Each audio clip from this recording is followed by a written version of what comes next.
ఉన్నాము అనే ఒక సపోర్ట్ ఇస్తూ పోస్టులు చూస్తున్నాము సోషల్ మీడియాలో. ఇదంతా కూడా ఇండియన్ ఆర్మీకి మద్దతుగా కూడా రకరకాల పోస్టులు వస్తున్నాయి. కానీ భారతదేశానికి శాంతి మంత్రమే కాదు, ఇలా అనవసర దాడులకు పాల్పడితే అదే రీతిలో తగిన బుద్ధి చెప్తారు అనే విషయం కూడా ప్రపంచ దేశాలన్నిటికీ ఇవాళ చాటి చెప్పే సందర్భం కాబట్టి ఫైనల్‌గా మీరేం చెప్పదలుచుకున్నారు? దీని మీద ఇక మీదట ఏం జరగబోతోంది? ఎలా జరగబోతోంది? నిజంగా పాకిస్తాన్‌ను అంత రెచ్చగొట్టే వ్యాఖ్యలు చేయటం వెనుక మన సైన్యం ఏంటో వాళ్ళకి తెలుసు. మన బలగం ఏంటో వాళ్ళకి తెలుసు. ప్రపంచ దేశాలన్నీ గూడా పాకిస్తాన్‌ను వ్యతిరేకిస్తున్నాయన్న విషయము తెలుసు. పాకిస్తాన్ ఒంటరైందన్న విషయము తెలుసు. అయినా కూడా రెచ్చగొట్టే వ్యాఖ్యలు ఎందుకు చేస్తున్నట్టు? 2 విషయాలు. మనం ఎందుకు చేయాలి అన్నది ఒక విషయము. 2 పాకిస్తాన్ ఎందుకు అలా చేస్తున్నది రెండో విషయం. దీంట్లో మొదటి విషయం మనం ఎందుకు చేయాలంటే ఎదుగుతున్నటువంటి ఎకానమీ మనది. ఈరోజు 5వ స్థానంలో ఉన్నాము. బహుశా ఈ సంవత్సరం 4వ స్థానానికి వస్తాము. వచ్చే 2 సంవత్సరాల్లో 3వ స్థానానికి వెళ్తాం.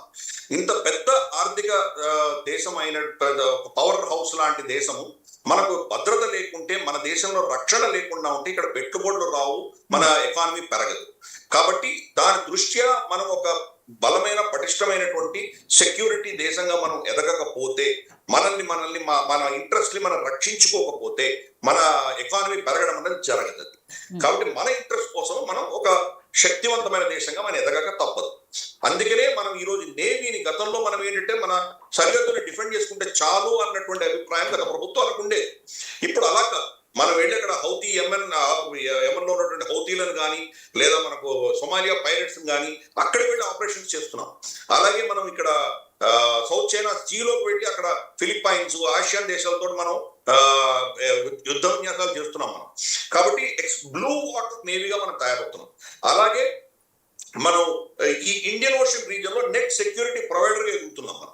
కాబట్టి మన ఇంట్రెస్ట్ కాపాడుకోవడానికి, మన చమురు గల్ఫ్ నుంచి రావడానికి కానీ, మన మినరల్స్ రిసోర్సెస్ ఆఫ్రికా నుంచి రావడానికి కానీ, మన ఎక్స్పోర్ట్స్ ఇంపోర్ట్స్ అన్ని ప్రొటెక్ట్ చేసుకోవడానికి మనకు అద్భుతమైనటువంటి శక్తి లేకపోతే కనుక మనం తట్టుకోలేము. అందుకని ఆ దిశగా మనం ఈ ప్రయత్నం చేస్తున్నాము. మనల్ని ఆ శక్తిని బలహీనం చేయడానికి ఈ శక్తులు ప్రయత్నం చేస్తాయి. కాబట్టి వాళ్ళ మీద మనం కఠినమైన చర్యలు తీసుకోక తప్పదు. ఇది భారతదేశానికి సంబంధించి.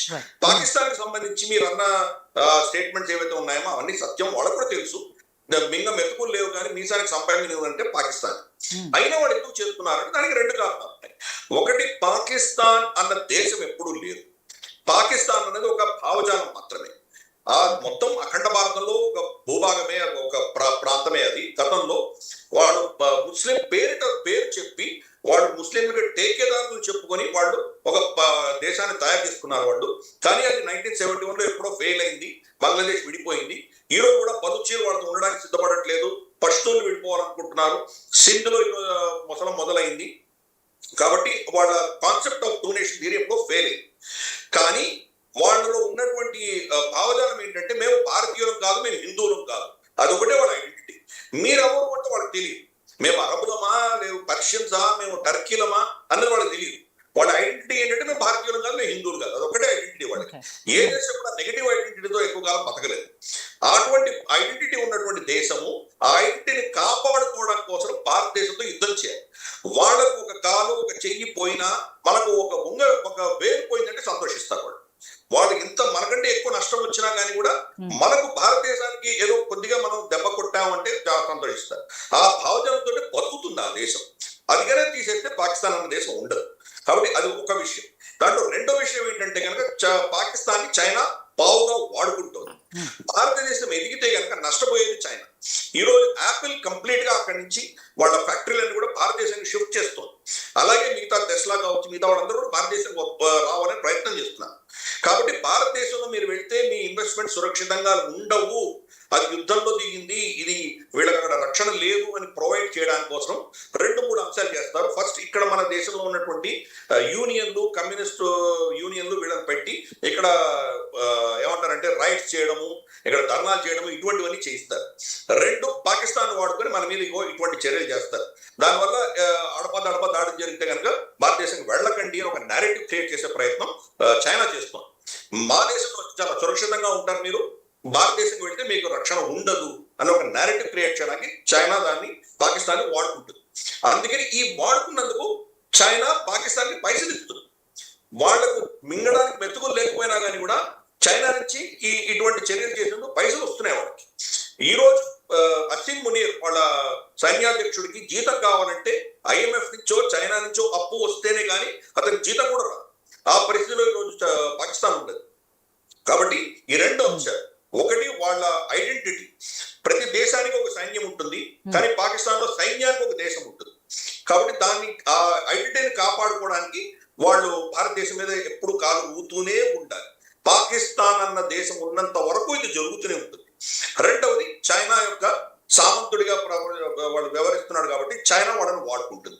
ఈ రెండు అంశాల వల్ల మనకు ఈ రోజు మనకి చేసినా కానీ కూడా బహుశా ఒక 2-3 సంవత్సరాలు మనకు శాంతి ఉండొచ్చు. మళ్ళీ తర్వాత వాళ్ళు ఏదో చేసి తీరాలి. అది చేయకపోతే ఆ దేశం విడిపోతుంది. ఇవమ్మా టూకీగా ఉన్నటువంటి పరిస్థితి. కానీ మనం చేసినటువంటిది చాలా మెజర్డ్ గా, క్యాల్కులేటెడ్ గా చేసి వదిలేసాము. ఎందుకంటే వాడి దగ్గర పిచ్చివాడికి చేతిలో రాయి ఉన్నది, వాడి దగ్గర న్యూక్లియర్ అస్త్రాలు ఉన్నాయి. కాబట్టి మనం ఇర్రెస్పాన్సిబుల్ గా బిహేవ్ చేయట్లేదు మనం. ఇప్పుడు వాడు కనుక నెక్స్ట్ స్టెప్ కి వెళ్తే దానికి మనం సిద్ధంగా ఉన్నాం. మనం ఎంతవరకైనా ఈవెన్ న్యూక్లియర్ అటాక్ దాకా కూడా మనం సిద్ధంగా ఉన్నాం. కానీ అంతవరకు మనం చేయట్లేదు. మనం చేసే అవన్నీ కూడా మెజర్డ్ గా చేస్తున్నాం, మెట్టు మెట్టు ఎక్కుతున్నాం. ఆ మెట్టు ఎక్కినప్పుడు నెక్స్ట్ స్టెప్ వాడు ఏం చేస్తాడో దాని ఆధారంగా వాడిని ఎలా మనం శిక్షించాలో నిర్ణయిస్తాం మనం. Right, thank you Giridhar. Right, Vinod గారు, ఉగ్రవాదాన్ని పెంచి పోషిస్తూ ప్రతిసారి కయ్యానికి కాలు దూతున్న పాకిస్తాన్ ఎటకేలకు ఇవాళ మూల్యం చెల్లించుకోవాల్సిన పరిస్థితి ఏర్పడింది. ఆపరేషన్ సింధూర్ పేరుతో ఏవైతే భారత్ ఆర్మీ దాడులు చేస్తోందో దాంట్లో చాలా మంది ఉగ్రవాదుల్ని వాళ్ళు కోల్పోయారు. ఇప్పటికైనా బుద్ధొస్తుంది అనే ప్రపంచ దేశాలన్నీ కూడా ఎదురు చూస్తున్నాయి. కాబట్టి సరే, పాకిస్తాన్ నెక్స్ట్ స్టెప్ ఏంటి, మనం ఏం చేయబోతున్నాం, ఇవన్నీ కూడా ముందు మాట్లాడదాం. బట్ ఇప్పుడు జరుగుతున్న ఆపరేషన్ సింధూర్కి మాత్రం రాజకీయాలన్నింటినీ పక్కన పెట్టి కులాలకు, మతాలకు, పార్టీలకు అతీతంగా కూడా ఏదైతే మద్దతుగా నిలుస్తున్నామో దాంట్లో కాంగ్రెస్ పార్టీ కూడా పూర్తి సహకారం అందించిందని ఇందాక మనకి వెంకటరెడ్డి గారు చెప్పారు. సో ఓవరాల్గా ఇవాళ ఆపరేషన్ సింధూర్ గురించి, ఇక మీదట ఏం జరగబోతుంది అనే విషయాల గురించి ఏం చెప్తారు?